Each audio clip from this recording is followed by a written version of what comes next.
नमस्कार दोस्तों, कैसे हैं आप सभी लोग। बहुत ही अच्छे होंगे, यही उम्मीद है। तैयारी भी आपकी बहुत अच्छी चल रही होगी। पिछले वीडियो में यानी पिछली क्लास में हमने संधारित्र के बारे में बहुत कुछ जानकारी ले ली है। जिसने वीडियो अभी तक देखी नहीं है वो अच्छे से वीडियो को एक बार देख लीजिए। क्लास 16वीं क्लास में हमने आपको ये सब चीज़ें बताई हुई है। ठीक है, तो दोस्तों आज यहाँ पर हम बात करेंगे जो हमारा समांतर प्लेट संधारित्र यानी कि पैरेलल प्लेट कैपेसिटर के बारे में। इसके बारे में हम जानें किस प्रकार से हम इसको डिनोट करते हैं, कैसी प्लेटें लगी होती हैं, क्या इसमें परावैद्युत पदार्थ होता है, क्या इसकी धारिता होती है। चलिए, सबसे पहले हम निर्माण करते हैं एक समांतर प्लेट संधारित्र का। पेन कॉपी साथ में ले लीजिए और हेडिंग डालिए समांतर प्लेट संधारित्र। चलिए, सबसे पहले हम यहाँ पर एक कैपेसिटर का निर्माण कर लेते हैं।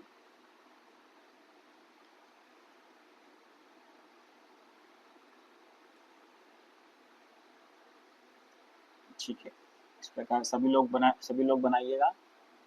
एक समांतर प्लेट संधारित्र को हम किस प्रकार से यहाँ पर निर्माण करेंगे। ठीक है दोस्तों, इस प्रकार से यहाँ पर हमें ये बनाना है। और ये अपना बन चुका है समांतर प्लेट संधारित्र। और यहाँ पर हम बीच में क्या करेंगे, यानी कि ये दो प्लेट हैं, यहाँ बीच में हम भरेंगे परावैद्युत माध्यम। देखिए, जब तक आपसे बोला ना जाए कि किस प्रकार का परावैद्युत माध्यम इसके अंदर भरा हुआ है, हमें यहाँ पर हवा ही मानना है, यानी कि वायु को ही मानना है। ठीक है, तो यहाँ पर देखिए ये क्या हो गया हमारा परावैद्युत माध्यम। ठीक है, और ये दो क्या हो गई हमारी, ये जो दोनों हो गई ये क्या हो गई हमारी चालक प्लेटें। ठीक है, क्या हो गई ये चालक प्लेटें। अब ये देखिए एक दूसरे के समांतर में रखी हुई है ना। ठीक है, काय में रखी है, समांतर में। और इन दोनों के बीच की यदि हम देखेंगे तो इन दोनों के जो बीच की दूरी है वो कितनी है, डी। ये इसलिए लिख रहे हैं हम ताकि हम यहाँ पर क्या कर सकें, इसका सूत्र भी ज्ञात कर सकें। ठीक है, तो समांतर प्लेट के बीच की दूरी हो गई। अब यहाँ पर देखिए, चूंकि समांतर प्लेट जो होता है, ठीक है, उसकी धारिता का जो सूत्र होता है धारिता। ठीक है, तो यहाँ पर यदि हम धारिता का सूत्र, तो धारिता को अपन डिनोट करते हैं सी से। ठीक है, देखिए यहाँ पर कंफ्यूज नहीं होना है आपको। हम जानते हैं कि हमें सूत्र पड़ा है C equal to Q upon V. ये आप हमेशा जानते हैं कि धारिता निकालने का सूत्र होता है। लेकिन यहाँ किसी भी संधारित्र की अगर बात की जाए तो आपको ये वाला सूत्र उपयोग करना है। लेकिन जहाँ समांतर प्लेट संधारित्र का जिक्र हो जाए, यानी कि दो प्लेटों की अलग अलग बात की जाए, वहां पर हम धारिता का सूत्र C इज इक्वल टू लगाते हैं एप्सिलॉन A अपॉन डी। क्या लगाते हैं, एप्सिलॉन A अपॉन डी। यानी कि यहाँ पर हमने पढ़ा भी है कि एप्सिलॉन जो होता है वो एप्सिलॉन 0 और एप्सिलॉन r के बराबर होता है। यानी कि यहाँ पर हमारा सूत्र बन जाता है epsilon 0 epsilon r A upon D. ठीक है, इसका आपको विशेष करके ध्यान रखना है। ये समांतर प्लेट संधारित्र की धारिता निकालने का सूत्र है। ठीक है, यहाँ पर देखिए हम अलग अलग इसको लिख देते हैं कि एप्सिलॉन 0 क्या होती है, एप्सिलॉन r क्या होता है। तो यहाँ पर देखिए एप्सिलॉन 0 जो है वो निरपेक्ष विद्युतशीलता कहलाती है। क्या कहलाती है एप्सिलॉन 0, यहाँ पर लिख लीजिएगा एप्सिलॉन 0 जो है वो निरपेक्ष विद्युतशीलता। ठीक है, निरपेक्ष विद्युतशीलता। दूसरा एप्सिलॉन आर क्या है, यहाँ पर देखिए एप्सिलॉन आर जो होता है वो होती है हमारी माध्यम की आपेक्षिक विद्युतशीलता। क्या होती है, माध्यम की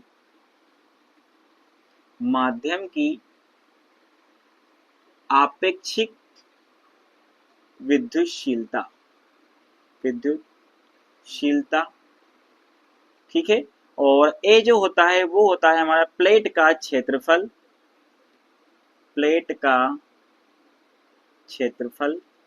देखिए निरपेक्ष विद्युतशीलता को फैरेड प्रति मीटर में नापते हैं, ये बता चुके हैं हम आपको पिछली वीडियो में, फैरेड प्रति मीटर।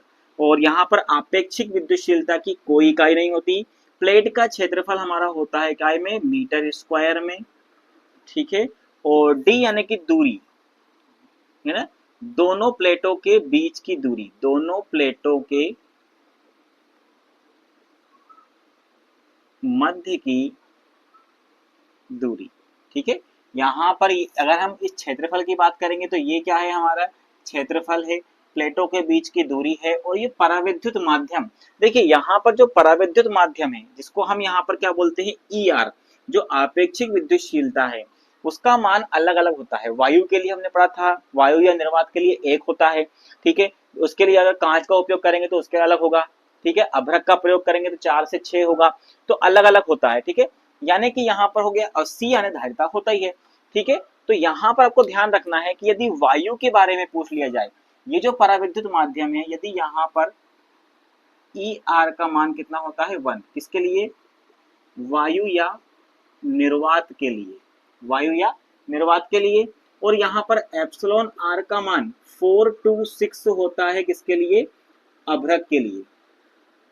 यानी कि हम ये कह सकते हैं कि यदि हम वहां पर आपेक्षिक विद्युतशीलता का मान यदि हम 1 रखें, यानी कि यदि इन दोनों के बीच में वायु है तो धारिता का मान कम होगा। इसी के अलावा यदि इनके बीच में हम अभ्रक रख दें तो क्या होगा, धारिता का मान बढ़ जाएगा, क्योंकि यहाँ पर जैसे ही मैं ई आर यानी एप्सिलॉन आर का मान रखूंगा, 4 रखूंगा, तो सीधी सी बात है यहाँ पर क्या होगा, धारिता का मान बढ़ेगा, क्योंकि क्षेत्रफल बढ़ाने पर क्या होता है, धारिता का मान बढ़ता है, और दूरी बढ़ाने पर धारिता का मान कम होता है। उसी प्रकार जितनी अधिक आपेक्षिक विद्युतशीलता का मान होगा, उतनी ही अधिक धारिता हमें वहां पर प्राप्त होगी।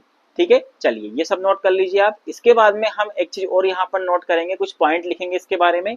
ठीक है, वो पॉइंट कुछ इस प्रकार रहेंगे। इसमें पहला पॉइंट हम लिखेंगे, यहाँ पर पहला पॉइंट हम क्या लिखेंगे, सबसे पहले तो हमारा जो सूत्र था, उस सूत्र को हम यहाँ पर लिख लेते हैं कि हमारा सूत्र जो C इजिकल टू था epsilon A by D, sorry epsilon 0 epsilon R A by D. ठीक है, इस सूत्र के आधार पर हम कुछ पॉइंट्स को लिखेंगे। तो सबसे पहला पॉइंट लिखना है हमें, यदि प्लेटों का क्षेत्रफल बढ़ेगा तो धारिता का मान भी बढ़ेगा, तो धारिता का मान भी क्या हो जाएगा, बढ़ जाएगा। ठीक है, ये बात ध्यान रखना है, पहला पॉइंट। दूसरा पॉइंट हम यहां पर लिख सकते हैं, यदि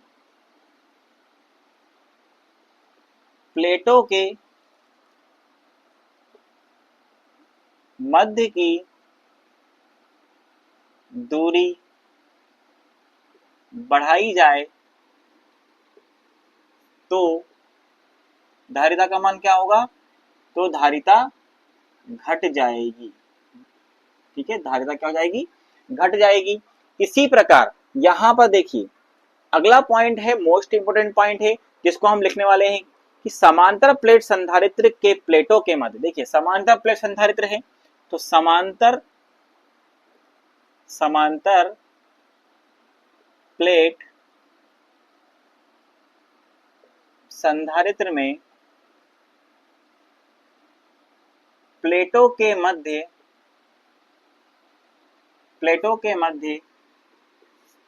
वायु या निर्वात के स्थान पर परावैद्युत पदार्थ, यानी कि अचालक पदार्थ है ना, पदार्थ के रूप में अभ्रक का उपयोग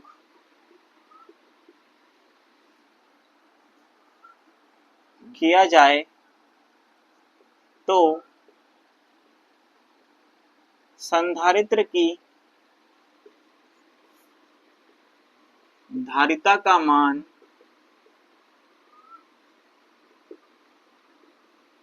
बढ़ जाएगा। ठीक है, समझ में आया, क्यों बढ़ जाएगा, क्योंकि हमने पढ़ा है कि माध्यम वायु या निर्वात की आपेक्षिक विद्युतशीलता का मान कितना होता है, 1 होता है, लेकिन अभ्रक की विद्युतशीलता का मान कितना होता है, 4 to 6 होता है। ठीक है, तो यहां पर ये दोनों मोस्ट इंपोर्टेंट है। आपको ध्यान रखना है कि वायु के स्थान पर यदि हम अभ्रक का प्रयोग करेंगे तो क्यों धारिता का मान यहाँ पर बढ़ जाता है। ठीक है, अब यहाँ पर अगला पॉइंट हम लिखेंगे कि समांतर प्लेट संधारित्र में प्लेटों के मध्य, देखो अगला पॉइंट लिख लीजिए, समांतर प्लेट संधारित्र, समांतर प्लेट, देखिए धातुओं का अनंत होता है, हमने पिछले वीडियो में पढ़ा था कि धातुओं का पराविद्युतांक कितना होता है, अनंत होता है। तो वो भी हम देख लेते हैं कि यदि समांतर प्लेट संधारित्र में प्लेटों के मध्य, प्लेटों के मध्य धातु का उपयोग करें, उपयोग करने से क्या होगा, यदि हम वायु या अभ्रक के स्थान पर समांतर प्लेट संधारित्र में धातु का उपयोग कर लें तो वहां क्या हो जाएगी, प्लेटें, प्लेटें शॉर्ट सर्किट हो जाएगी, प्लेटें शॉर्ट सर्किटेड हो जाएगी। ठीक है, इसीलिए धातु का उपयोग हमें नहीं करना है क्योंकि उनका पराविद्युतांक बहुत ही अनंत ही होता है। ठीक है, तो इन चीजों को आपको विशेषकर ध्यान रखना है। तो समांतर प्लेट संधारित्र में आप ये नोट डाउन कर लीजिए। ठीक, अभी हेडिंग डालेंगे समांतर प्लेट संधारित्र। देखिए अभी तक हमने पढ़ा था यहाँ पर पराविद्युत जो माध्यम था हमारा वो कुछ भी था, हवा भी थी मान के चलिए, या हमने आपसे पहले ही कहा था कि जब तक यहाँ पर ना बोला जाए कि क्या पराविद्युत पदार्थ है तब तक हम यहाँ पर क्या मानेंगे, हवा मानेंगे, यानी कि वायु। क्या मानेंगे यहाँ पर हम, वायु की। इन दोनों स्थानों पर क्या भरी हुई है, वायु भरी हुई है। ठीक है, अब यहाँ पर देखिए हेडिंग जो आप डाल रहे हैं उसमें आपने लिखा हुआ है कि समांतर प्लेट संधारित्र की धारिता जिसमें पराविद्युत पट्टिका स्थित हो, क्या स्थित हो, पराविद्युत पट्टिका। अब वो पट्टिका जो होगी वो काय की होगी, धात्विक पट्टी होगी। क्या होगी यहाँ पर, एक इस प्रकार से यदि इसमें हवा भरी है और बीच में क्या होगी, धात्विक पट्टिका यदि यहाँ पर है, ठीक है, इस प्रकार से एक धात्विक पट्टी है, वो यहाँ पर रखेंगे तो धारिता क्या होगी। ठीक है, धारिता क्या होगी, इस प्रकार से एक धात्विक पट्टी यहाँ पर रख देते हैं, धात्विक पट्टिका। ठीक है, धात्विक पट्टिका। तो देखिए हमने पहले ही पढ़ा है कि वायु या निर्वात की जो आपेक्षिक विद्युतशीलता यानी एप्सिलॉन आर होता है उसका मान क्या होता है, हमेशा 1 होता है।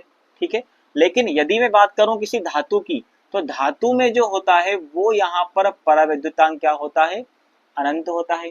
यानी कि देखिए हमने पिछला पॉइंट लिखा था कि यदि हम वायु के स्थान पर धातु भरेंगे, यदि पूरे में यदि हम धातु या कोई मेटल भरेंगे तो ये शॉर्ट सर्किट होगी। लेकिन यहाँ पर थोड़ा सा पॉइंट दूसरा है, यहाँ पर हवा भी है और साथ में क्या है, यहाँ पर उसके बीच में एक हमने धातु की पट्टी रख दी है। तो सीधी सी बात सोचने की तो ये होगी कि यहाँ पर धातु का जो पराविद्युतांक होता है वो अनंत होता है, यानी कि हवा की पराविद्युतांक कितनी होती है, विद्युतशीलता 1 होती है। ये तो अपने अंदर विद्युतशीलता धारण करेगा ही करेगा, साथ में ये जो पट्टी है इसका मान होता है अनंत, इसकी विद्युतशीलता क्या होती है, अनंत होती है। तो ये अपने अंदर बहुत ही ज्यादा धारिता एब्जॉर्ब कर लेगा, जिससे कि हम कह सकते हैं कि हमारे सूत्र में कि अधिक पराविद्युतांक वाला पदार्थ यदि हम प्रयोग करेंगे तो हमारी धारिता का मान भी क्या होगा, यहाँ पर बढ़ जाएगा। तो सीधी बात है समांतर प्लेट संधारित्र की धारिता बढ़ेगी जिसमें पराविद्युत पट्टिका स्थित हो। ठीक है, तो यहाँ पर हम सूत्र में देखेंगे किस प्रकार से हम सूत्र लिखेंगे। धारिता का सूत्र क्या होता है, C is equal to epsilon 0, epsilon R होता है यानी वायु का मान तो हम 1 ले लेंगे तो A अपॉन डी बचेगा यहाँ पर, क्योंकि एप्सिलॉन आर का मान तो 1 हो गया। ठीक है, तो यहाँ पर यदि हम अब पराविद्युत में धारिता, अब जो पराविद्युत पट्टिका है उसकी धारिता क्या होगी, यहाँ पर लिखेंगे पराविद्युत की धारिता, जो पराविद्युत पदार्थ इसके अंदर है वायु के साथ में जो पट्टी है इसका क्या होगा, इसकी धारिता C इजिकल टू क्या होगी, एप्सिलॉन 0 A अपॉन क्या होगा, जो टोटल डिस्टेंस है हमारी, ये जो टोटल डिस्टेंस थी उसमें से हम इस पट्टी की डिस्टेंस या थिकनेस को माइनस कर देंगे। क्या कर देंगे, माइनस कर देंगे, तो हमारी क्या निकल के जाएगी यहाँ पर, इस पराविद्युत की अकेली, ना कि इस प्लेट की, सिर्फ इस पराविद्युत माध्यम जो है इसकी क्या निकल के आ जाएगी, धारिता निकल के आ जाएगी, यानी कि डी माइनस टी करेंगे प्लस इस पट्टी की भी तो हमें धारिता निकालना पड़ेगी, तो हम इस पट्टी की धारिता निकालेंगे टी अपॉन, कैसे निकालेंगे हम यहाँ पर, टी अपॉन एप्सिलॉन R1। ये क्या है यहाँ पर, ये R1 है, एप्सिलॉन R1। ठीक है, यहाँ पर इसकी आपेक्षिक विद्युतशीलता का मान भी हम यहाँ पर लेते हैं, उसका मात्रा क्या होता है, फेरेड। तो ये सूत्र भी आपको नोट डाउन करना है। ठीक है, समझ गए आप इस चीज को। चलिए अब हम इसमें कुछ पॉइंट लिखते हैं। सबसे पहला पॉइंट आपको यह लिखना है कि समांतर प्लेट संधारित्र, समांतर प्लेट संधारित्र, कुल मिला के हमें यह ध्यान रखना है कि यदि हम समांतर प्लेट संधारित्र में जिसमें वायु भी है, ठीक है, और वायु की आपेक्षिक विद्युतशीलता का मान क्या होता है, 1 होता है। यहाँ पर हमने 1 एप्सिलॉन R लिखते हैं हम, लेकिन उसका मान 1 होता है तो हमने उसको नहीं लिखा है। यदि वायु के साथ में हम कोई पराविद्युत पट्टिका भी या धात्विक पट्टिका भी रखते हैं तो धारिता का मान यहाँ पर क्या होता है, बढ़ जाता है। ये हमें बिल्कुल कंठस्थ याद रखना है। समांतर प्लेट संधारित्र में यदि परावैद्युत पट्टिका, या इसको हम बोल सकते हैं क्या, धात्विक पट्टिका, क्या बोलेंगे हम इसको, परावैद्युत, प्लेटों के मध्य परावैद्युत या धात्विक पट्टिका, है ना। धात्विक पट्टिका को रखने पर, धात्विक पट्टिका को रखने पर संधारित्र की धारिता क्या हो जाती है, बढ़ जाती है। देखिए अब यहाँ पर एक कंफ्यूज होने वाली बात क्या है, इससे पहले वाले जो हमने अभी जो पढ़ा, इससे पहले समांतर प्लेट संधारित्र का, उसमें हमने एक पॉइंट आपको लिखवाया है कि समांतर प्लेट संधारित्र में वायु के स्थान पर धातु भरने पर जो प्लेट होती है वो क्या होती है, शॉर्ट सर्किट होती है। लेकिन यहाँ पर आप समझना, यहाँ पर धातु की पट्टिका रखने पे क्या हो रहा है, धारिता बढ़ रही है। क्यों, क्योंकि ये ना तो इससे टच है, ये वायु और इस प्लेट के, यानी इस पट्टिका और इस प्लेट के बीच में क्या है, वायु माध्यम है। ठीक है, इसलिए यहाँ पर क्या हो रही, धातु धारिता यहाँ पर बढ़ रही है। यदि हम पूरे में वायु के स्थान पर भी धात्विक पट्टिका रख देते तो फिर वो पिछला वाला पॉइंट हमारा होता कि यहाँ पर ये शॉर्ट सर्किट हो सकती है। ठीक है, ये आपको ध्यान रखना है। ये जो T अपॉन एप्सिलॉन R1 हमने लिखा है, ये लिखा है हमने उस धात्विक पट्टिका के लिए लिखा है। किसके लिए, उस धात्विक पट्टिका का भी हमें क्या चाहिए होता है, परावैद्युत, यहाँ पर धारिता निकालनी होती है उस परावैद्युत पट्टिका की। ठीक है, परावैद्युत पट्टिका के लिए हमने यहाँ पर सूत्र में लिखा है, तो इसको आप जरूर से नोट कर लीजिए। हेडिंग डालिएगा सभी लोग, मिश्रित परावैद्युत माध्यम के संधारित्र की धारिता। देखिए यहाँ पे शब्द पकड़िए, मिश्रित परावैद्युत माध्यम के संधारित्र की धारिता। जस्ट इससे पहले हमने पढ़ा जो पट्टिका, एक परावैद्युत पट्टिका रखी थी, थोड़ा सा बना देता हूं मैं। यहाँ पर दो इस प्रकार से हमने क्या किया था, यहाँ पे हमारे समांतर प्लेट जो है संधारित्र दो हमने रखे हुए थे। ठीक है, तो इनके बीच में हमने यहाँ पे क्या रखा था, एक पट्टिका रखी थी। ठीक है, ये धात्विक पट्टिका और इसके बीच में क्या था, ये वायु या हवा। तो यहाँ पर हमने जब इसकी धारिता का सूत्र नोट किया था तो आपने देखा होगा कि हमने इसके सूत्र में लिखा था C is equal to epsilon 0 A upon D minus T plus, यहाँ पे क्या रखा था हमने, T1 अपॉन एप्सिलॉन R1, ये रखा था, सूत्र यही था। अब देखिए, यानी कि यहाँ पर D माइनस टी तो किसका हो गया था, ये प्लेटों के बीच की दूरी, और इसमें से हमने घटाया था तो ये हवा का आ गया था। लेकिन जब हम विभिन्न प्रकार के यहाँ पर माध्यम रखेंगे, क्योंकि ये जो माध्यम निकला था, ये जो हमारी धारिता निकली थी, वो निकली थी किसकी, हमारी यहाँ पर इस पट्टिका की। किसकी, ये जो पट्टिका हमने बीच में रखी थी इसकी। अब यहाँ पर मिश्रित परावैद्युत माध्यम का मतलब ये है कि कई प्रकार के यहाँ पर क्या है, समांतर यहाँ पर प्लेटें रखी हुई हैं, हम यहाँ पर रख देते हैं इस प्रकार से। देखिए ये प्लेट, ये 2 प्लेट और ये तीसरी प्लेट, ठीक है। इस प्रकार से ये 3 प्लेट हम अभी फिलहाल ले लेते हैं। तो यहाँ पर देखेंगे हम कि यहाँ इसके बीच में क्या है, परावैद्युत माध्यम भरा हुआ है। अब वो जो परावैद्युत माध्यम यहाँ भरा हुआ है, देखिए हमें 4 प्लेट, एक और प्लेट लेना पड़ेगी ना। चलिए ठीक है, 2 हाँ 3 ले लेते हैं, कोई इशू नहीं है, कितनी भी ले सकते हो आप, 3 4 5 कितनी भी ले लीजिए। तो ये यहाँ पर क्या है, इस प्रकार से परावैद्युत यहाँ पर माध्यम भरा हुआ है, ठीक है।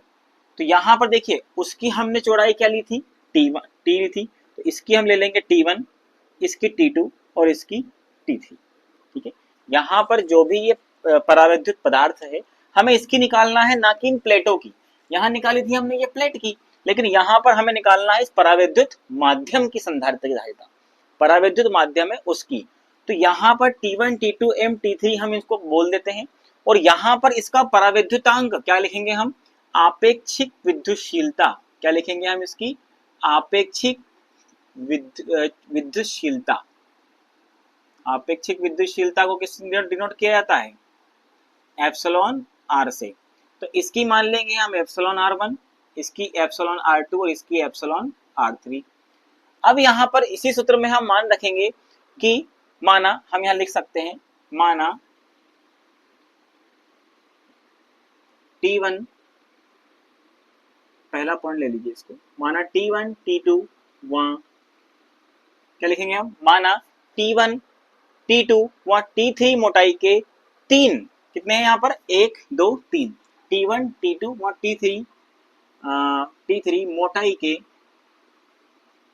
मोटाई के 3 परावैद्युत माध्यम। हमें नहीं है पता कि क्या है वो, हमें नहीं पता यहाँ कांच भरा है, यहाँ अभ्रक भरा है, या हवा भरी है, हमें नहीं पता। उसका मान हम कैसे निकालेंगे, माध्यम जिनकी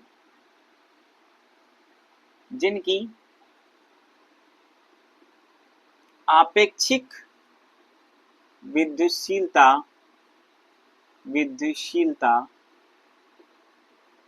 क्रमशः T1 की कितनी है, एप्सिलॉन R1, T2 की कितनी है, एप्सिलॉन R2, T3 की कितनी है, एप्सिलॉन R3 हो, तो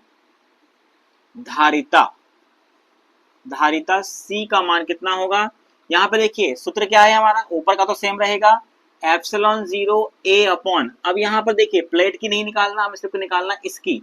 तो T1 वाले की कितनी हो जाएगी, T1 upon epsilon R1 plus T2 upon epsilon R2 plus T3 upon epsilon R3 farad, ठीक है। ये हो जाएगी मिश्रित परावैद्युत माध्यम की के संधारित्र की धारिता। तो ये वाला सूत्र हमें नोट करना है, ठीक है। यहाँ पर इस प्रकार से हम अलग अलग धारिता इनकी निकाल सकते हैं, ठीक है। चलिए अगली हेडिंग डालेंगे सभी, गेंग संधारित्र। देखिए ये संधारित्र के प्रकारों में से ही हमने समांतर प्लेट संधारित्र पढ़ लिया, इसके बाद में हम पढ़ेंगे यहाँ पर गेंग संधारित्र। गेंग यानी कि होता है, देखिए दोस्तों गेंग यानी क्या होता है, गेंग यानी होता है समूह, है ना, किसी भी चीज का एक समूह होता है, व्यक्तियों का गैंग होता है, टोली होती है, उसको हम समूह के रूप में विभक्त करते हैं। तो यहाँ पर गैंग संधारित्र का मतलब ये है कि यहाँ पर एक से अधिक कई संधारित्रों को जोड़ करके एक मेन संधारित्र बनाया जाता है, जिसको हम बोलते हैं गैंग संधारित्र, ठीक है। तो हेडिंग डालने के बाद में सबसे पहला कार्य आपका रहेगा कि आपको यहाँ पर इसका चित्र बनाना है। देखिए किस प्रकार से होता है गैंग संधारित्र, हम इसको समझते हैं कुछ इस प्रकार से।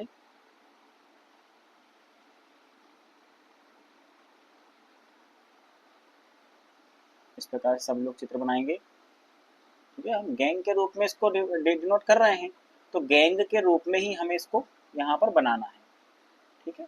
इस प्रकार से बना लीजिए इसको, 1 2 3 4 5 6 7, यहाँ पर एक और 8, ठीक। चलिए 6 7 और 8 इस प्रकार से हो गया। तो यहाँ पर देखिए ये वाला जो हिस्सा है हमारा नीचे वाला, ये वाला,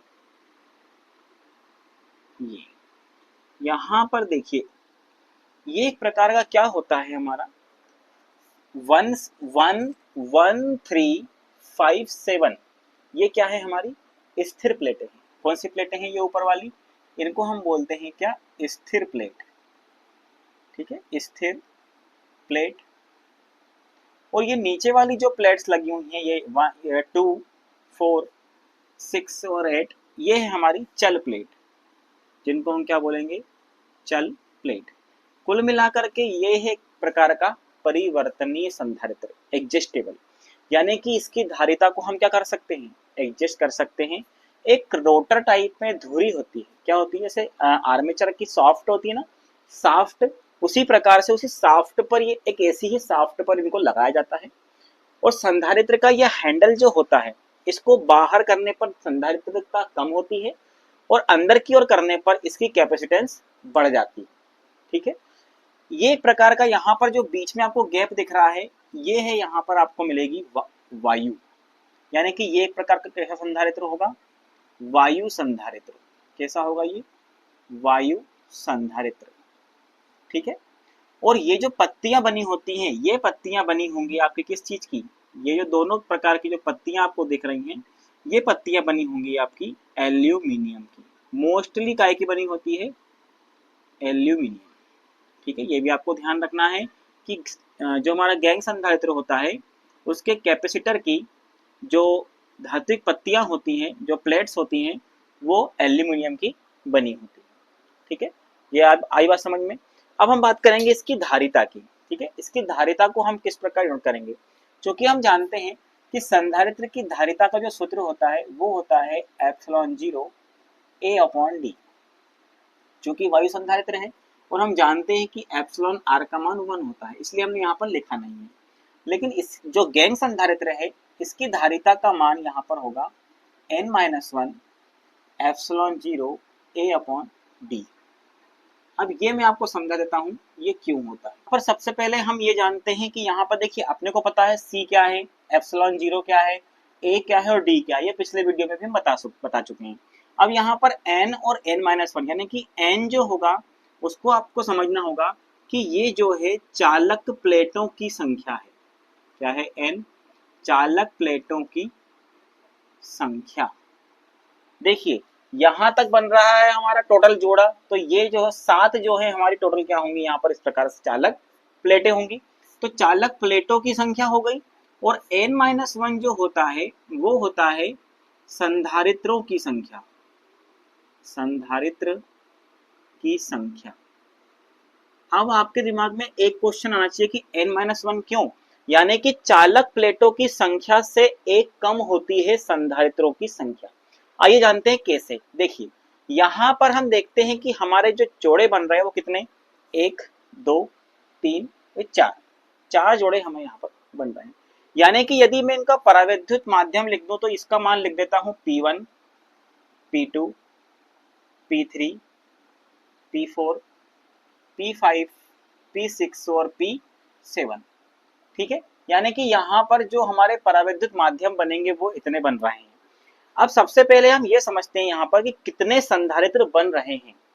ठीक है, देखिए P1 और P2 के बीच में एक संधारित्र बनेगा, P1 और P2 के बीच में कितना बनेगा, पहला संधारित्र बनेगा।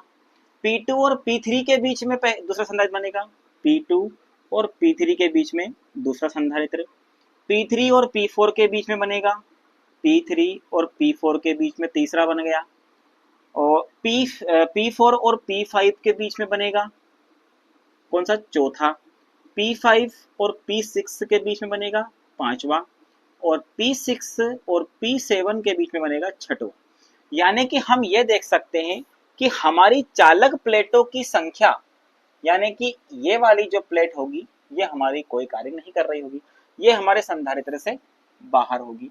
यानी कि यहाँ पर हम देख सकते हैं कि P6 और P7 के बीच में आखिरी हमारे 6 संधारित्र बन रहे हैं और चालक प्लेटों की संख्या कितनी है, 7। तो हमने सूत्र में लिखा कि चालक प्लेटों की संख्या से एक कम, यानी कि 7 - 1 = कितना, 6। आ गया 6 यहाँ पर। तो चालक प्लेटें हैं हमारी 7 और बन रहे हैं संधारित्र कितने 6। तो सूत्र जो है C = n-1 एप्सिलॉन 0 A/d का मतलब होता है n का मतलब चालक प्लेटों की संख्या और n-1 हो गया संधारित्र की संख्या। ठीक है, समझ में आया। चलिए तो अब इसमें पहला पॉइंट हम यहां पर लिखते हैं। सबसे पहला पॉइंट हम यहां लिखेंगे, यह एक वायु संधारित्र होता है। ठीक है, सबसे पहला पॉइंट हम जो लिखने वाले हैं वो ये लिखेंगे कि यहाँ एक वायु संधारित्र है। दूसरा पॉइंट हम यहाँ पर लिखेंगे कि यह एक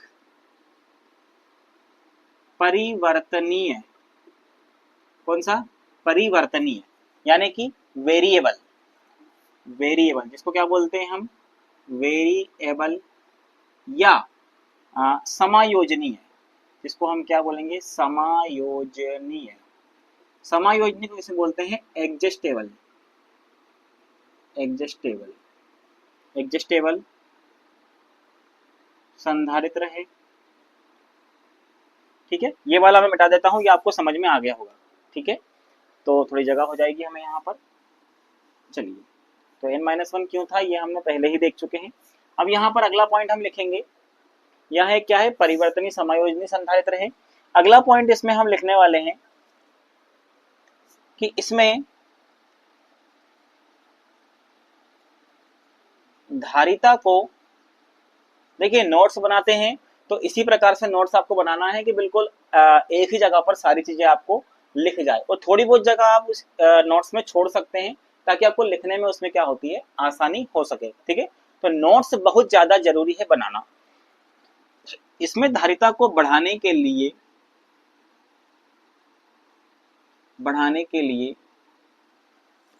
एक से अधिक, है ना, एक से अधिक संधारित्र प्रयोग किए जाते हैं। ठीक है, इसमें धारिता को बढ़ाने के लिए एक से अधिक संधारित्र प्रयोग किए जाते हैं समूह में, है ना, चाहो तो लिख सकते हो आप समूह में। ठीक है, चलिए इसमें अगला पॉइंट लिखेंगे हम, धारिता बढ़ाने के लिए एक से अधिक संधारित्र प्रयोग किए जाते हैं। अगला पॉइंट लिखेंगे रेडियो टीवी के ट्यून्ड परिपथों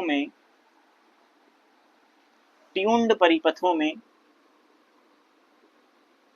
इसका उपयोग किया जाता है। ठीक है, अगला पॉइंट हम लिखेंगे यहाँ पर रेडियो ट्यूनिंग में इसका मुख्य उपयोग किया जाता है, रेडियो ट्यूनिंग में। ठीक है, अगला पॉइंट हम लिखेंगे, अगला पॉइंट हम जिसमें लिखेंगे कि इसका या इसकी धारिता 25 माइक्रोफैरड से 500 पिकोफैरड तक होती है, 500 पिकोफैरड तक होती है। यहीं आगे अगला पॉइंट लिख देता हूं, वहां आपको दिखेगा नहीं। ठीक है, पिकोफैरड तक होती है। ठीक है, अगला पॉइंट, पुराने जो एफएम चलते थे ना, पुराने एफएम में स्टेशन चुनने के लिए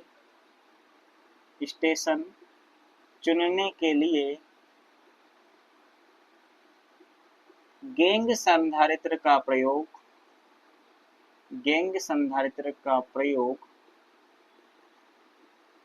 किया जाता था। पुराने जो रेडियो थे ना हमारे, उन रेडियो में जब हम स्टेशन चुनते थे ना, तो उसमें ये गैंग संधारित्र का ही प्रयोग उसमें किया जाता था। ठीक है, अगला पॉइंट यहाँ पर दिख रहा है आपको, मैं देख लेता हूँ एक सेकेंड, अगर नहीं दिख रहा है तो। हाँ ठीक है, अगला लास्ट पॉइंट हमारा रह जाता है।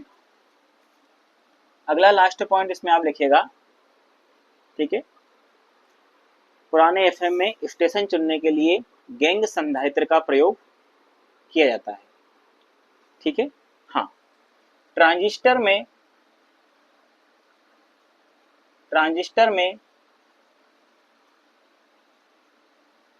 गैंग संधारित्र में, देखिए वैसे तो ये वायु संधारित्र है, लेकिन जब हम इसका उपयोग ट्रांजिस्टर में करेंगे ना, तो ट्रांजिस्टर में इसका जब उपयोग करेंगे तो गैंग संधारित्र में, इसी गैंग संधारित्र में परावैद्युत पदार्थ के रूप में, परावैद्युत पदार्थ के रूप में किसका उपयोग करेंगे? पॉलीथीन का प्रयोग करते हैं। किसका उपयोग करते हैं? पॉलीथीन का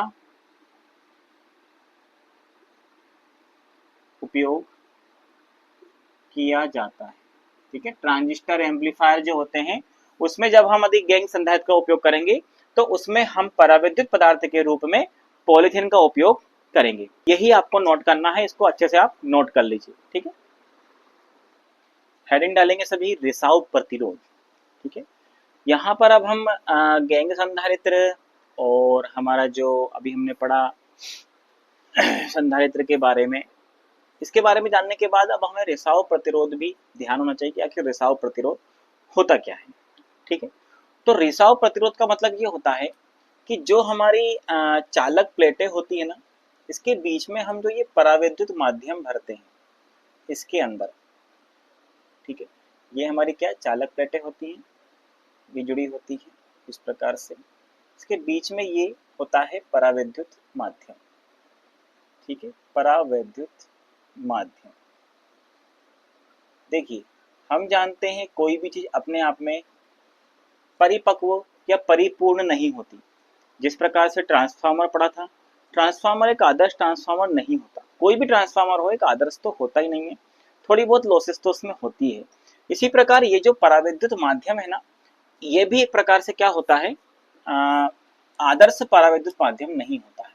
ठीक है, आदर्श परावैद्युत माध्यम नहीं होता है। इसमें भी थोड़ी बहुत लीकेज तो होती ही होती है।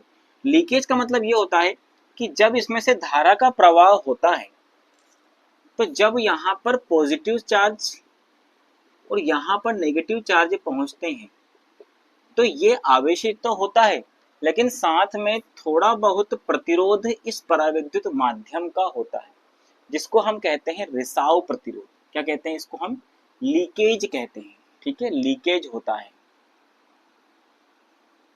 जिसके माध्यम से क्या है, थोड़ी बहुत धारा हानि के रूप में प्रवाहित हो जाती है इस परावैद्युत माध्यम में।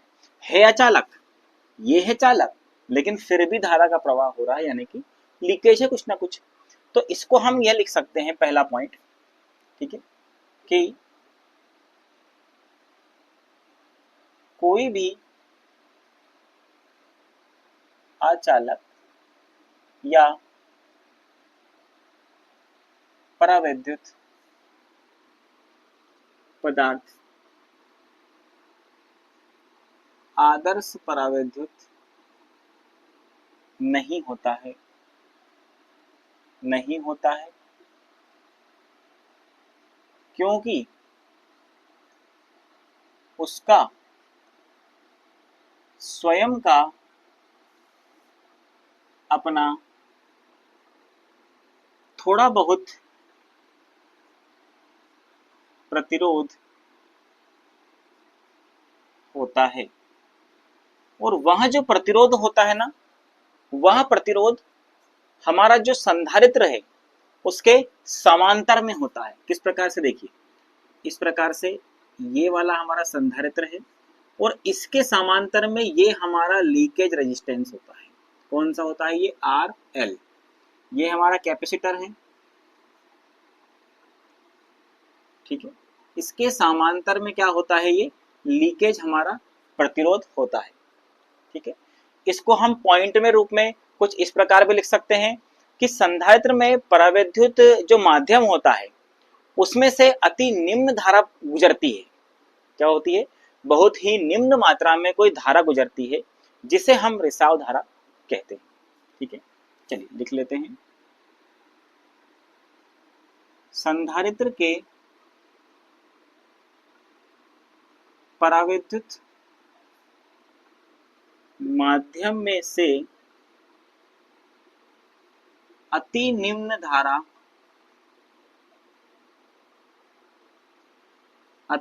धारा प्रवाहित होती है जिसे लीकेज करंट यानी कि रिसाव धारा कहते हैं। क्या कहते हैं इसको? रिसाव धारा या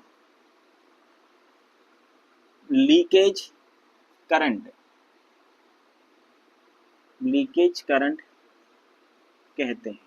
ठीक है, अगला पॉइंट लिखेंगे, यहां लिख देता हूं मैं। इस रिसाव धारा के कारण होने वाली परावैद्युत हानि क्या होती है? परावैद्युत हानि बराबरी पर I²R होती है। ठीक है, परावैद्युत हानि हमारी क्या होती है? I²R होती है। अगला पॉइंट हम इसमें लिखेंगे कि संधारित्र के समतुल्य परिपथ में, ठीक है, संधारित्र के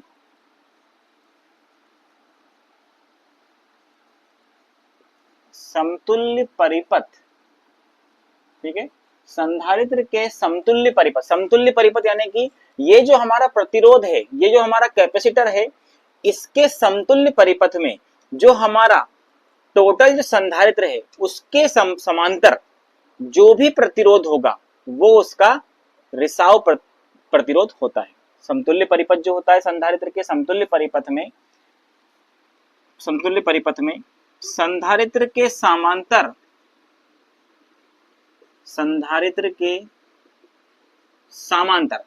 मतलब हो गया पैरेलल में। किसमें?